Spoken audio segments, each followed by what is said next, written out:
ജ്യോതികുമാർ ചാമക്കാല, ഇവിടെ ഒരു പുതിയ ബിൽഡിംഗ് കെട്ടിടം അപ്പുറത്തുണ്ട് എന്നാണ് പറയുന്നത്. അങ്ങോട്ടേക്ക് ഷിഫ്റ്റ് ചെയ്യാനുള്ള കാര്യങ്ങളൊക്കെ നടപ്പായിക്കൊണ്ടിരിക്കുന്നു എന്നും പറയുന്നുണ്ട്.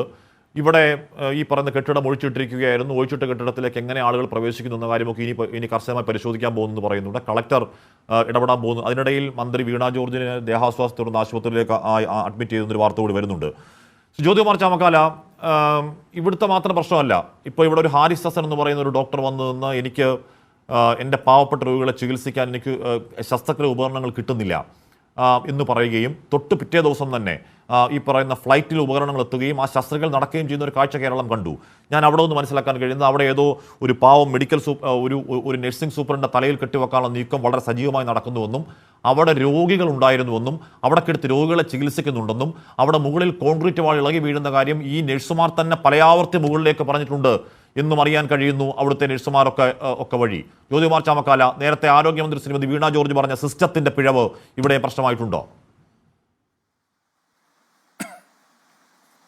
ഹാഷ്മി, ഇവിടെ നമ്മൾ ഈ ചർച്ച ആരംഭിച്ചപ്പോൾ സ്വാഭാവികമായും തൊട്ടപ്പുറത്തെ നിങ്ങളുടെ തന്നെ വിൻഡോയിൽ കാണിച്ചുകൊണ്ടിരുന്നത് ആ പ്രിയപ്പെട്ട സഹോദരി അവരുടേതല്ലാത്ത കുറ്റത്തിന് മരണത്തിന് കീഴടങ്ങേണ്ടി വന്ന ബിന്ദുവിന്റെ മൃതദേഹം ഹോസ്പിറ്റലിൽ നിന്ന് വീട്ടിലേക്ക് മാറ്റുന്നതാണ്.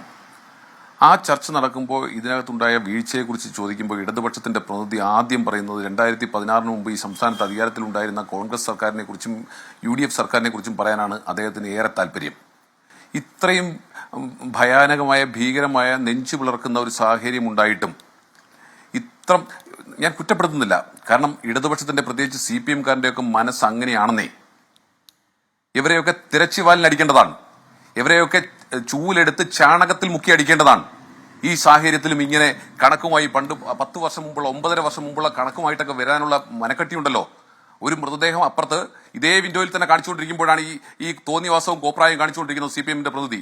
ചോദിക്കുമ്പോൾ എല്ലാവരുടെയും മേക്കിട്ട് കയറാൻ വരിക, നിങ്ങൾ UDF-നെ അനുകൂലിക്കല്ലേ, നിങ്ങളുടെ മാധ്യമപ്രവർത്തനം എങ്ങനെയാണെന്നൊക്കെ. ഇവിടെ ഉത്തരം പറയേണ്ടത് സർക്കാരാണെന്നേ. ഇന്ന് രാവിലെ നമ്മളെല്ലാവരും ഓരോ ചാനലുകളും കണ്ടുകൊണ്ടിരിക്കുമ്പോൾ രാവിലെ കേരള സർവകലാശാലയുടെ രജിസ്ട്രാറെ സസ്പെൻഡ് ചെയ്തതുമായി ബന്ധപ്പെട്ട വിവാദങ്ങൾ നിങ്ങൾ എല്ലാ ചാനലുകളും ചർച്ച ചെയ്തുകൊണ്ടിരിക്കുമ്പോഴാണ് ഇങ്ങനെ ദാരുണമായ ഒരു സംഭവത്തെക്കുറിച്ച് ആദ്യം റിപ്പോർട്ട് വരുന്നത്. വലിയ അപകടങ്ങൾ ഉണ്ടാകരുതേ എന്ന് കണ്ടുകൊണ്ടിരുന്ന മുഴുവൻ ആളുകൾ ആശിച്ചു.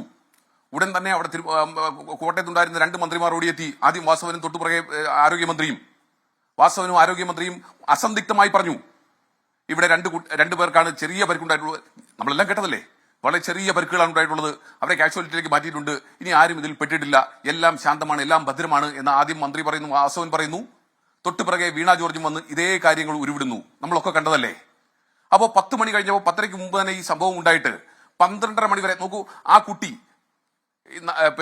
നവമി എന്ന് പറയുന്ന കുട്ടി, ആ കുട്ടി പറയുന്നു, ഇവിടെ വലിയ ഒച്ചയോടുകൂടി കെട്ടിടം പൊളിഞ്ഞു വീണിരിക്കുന്നു, എന്റെ അമ്മയെ ഫോണിൽ വിളിച്ച് കിട്ടുന്നില്ല, എന്റെ ബൈസ്റ്റാൻഡർ ആയിരുന്നു, ഒന്ന് അന്വേഷിക്കണമെന്ന് ശ്രീ ചാണ്ടി ഉമ്മൻ MLA-യോടും നവമിയുടെ തന്നെ ബന്ധുക്കളോടും വിളിച്ചു പറഞ്ഞതിന്റെ അടിസ്ഥാനത്തിൽ തുടർച്ചയായി അവരുടെ ഇടപെടലിനെ തുടർന്നാണ് ഇങ്ങനെ ഒരാളെ കാണാനില്ല എന്ന വിവരം പോലും അന്വേഷിക്കാൻ പോലും തയ്യാറാകുന്നതായി തുടർന്നാണ് തെരച്ചിൽ നടത്തുന്നത്. 2 മണിക്കൂറിലധികം കഴിഞ്ഞ് തെരച്ചിൽ നടന്നിരിക്കുന്നു. ഈ മന്ത്രിമാർ 2 പേരും ആ പൊളിഞ്ഞു വീണ കെട്ടിടത്തിന് മുമ്പിൽ നിന്ന് ഇങ്ങനെ ഘോര സംസാരിച്ചുകൊണ്ടിരിക്കുമ്പോ, ഇത് പൊളിച്ചു കളയാൻ നിർത്തിയിരുന്ന കെട്ടിടമാണ്, ഇതിൽ ആർക്കും എൻട്രി ഉണ്ടായിരുന്നില്ല, ഇത് ഉപയോഗിക്കുന്നില്ല എന്ന് പറഞ്ഞുകൊണ്ടിരുന്ന മന്ത്രിമാർ പറഞ്ഞുകൊണ്ടിരിക്കുമ്പോഴും ആ കെട്ടിടത്തിന്റെ സ്ലാബുകൾക്കടിയിൽ നിന്ന് ദീനരോധനമായിരുന്നു നടന്നുകൊണ്ടിരുന്ന നമ്മളാരും കേട്ടിരുന്നില്ല.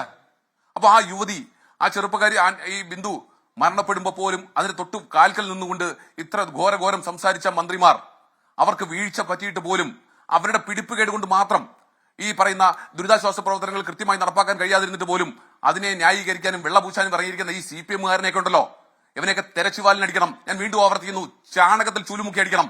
ഇപ്പോഴും വന്നിരിക്കുക ഒരു ഉറപ്പുമില്ലാതെ. നാണം വേണ്ടേ, മാനം വേണ്ടേ, അഭിമാനം വേണ്ടേ? എന്നിട്ട് മന്ത്രിയുടെ സംസാരം സംസാരം പറയാതിരിക്കാൻ നിർവാഹമില്ല. വ്യക്തിപരമല്ല, മന്ത്രി പറഞ്ഞില്ലേ ഓരോരുത്തരുടെ ഇടപെടൽ എങ്ങനെയാ, CPM-ന്റെ നേതാക്കന്മാരുടെ ഇടപെടൽ. ഞാൻ ചോദിക്കട്ടെ ഹാഷ്മി, ചോദിക്കാതിരിക്കാൻ കഴിയുമോ? താങ്കൾ പറഞ്ഞല്ലോ ഈ ഹാരിസ് റിയാസിനെ ചിറക്കലിനെ കുറിച്ച്. ഹാരിസ് ചിറക്കൽ പറഞ്ഞത് യാഥാർത്ഥ്യമാണെന്ന് കേരളത്തിലെ പൊതുസമൂഹം മുഴുവൻ ബോധ്യപ്പെട്ടിരിക്കുമ്പോഴും 2 ദിവസം കഴിഞ്ഞപ്പോൾ മുഖ്യമന്ത്രി എന്താ പറഞ്ഞത്? സംസ്ഥാനത്തെ ആരോഗ്യ വകുപ്പിനെ ചെളിവാരി എറിയാൻ, ഇല്ലായ്മ ചെയ്യാൻ ഹാരിസിന്റെ പ്രസ്താവന ഉപയോഗപ്പെട്ടു. മാത്രമല്ല പ്രതിപക്ഷത്തിന്റെ കയ്യിലെ ഒരു വടിയായി മാറിയിരിക്കുന്നു. 4 ദിവസം കഴിയുമ്പോ ഈ പറയുന്ന നവമിക്കെതിരെ ഇതേ മുഖ്യമന്ത്രി ആവർത്തിക്കില്ല, ഇത് എന്റെ അമ്മയെ കാണാനില്ല, എന്റെ അമ്മയെ നഷ്ടപ്പെട്ടോ എനിക്ക് സംശയമുണ്ട്, അപകടത്തിൽപ്പെട്ടോ എനിക്ക് സംശയമുണ്ട് എന്ന് വിളിച്ചു പറഞ്ഞതിന്റെ പേരിൽ മാത്രമാണ് ഈ സംസ്ഥാനത്ത് ആരോഗ്യ വകുപ്പിന് ഇത്രയും ചീത്തപ്പേരുണ്ടായത്. അത് ഇടതുപക്ഷ പ്രതിപക്ഷത്തിന്റെ കയ്യിലേക്ക് ഒരു ആയുധം നൽകിയത് എന്ന് നാളെ മുഖ്യമന്ത്രി പറഞ്ഞാൽ അത് ഏറ്റു പറയാൻ സംസ്ഥാനത്തെ CPM ശരി. സംസ്ഥാന ശരി, ചാമക്കാല ഞാനെത്താം. ശരി, ചാമക്കാല ഞാനെത്താം. ക്യൂ നിൽക്കില്ലേ? നമ്മൾ കണ്ടതല്ലേ കഴിഞ്ഞ ദിവസം. ശരി, ചാമക്കാല ഞാനെത്താം.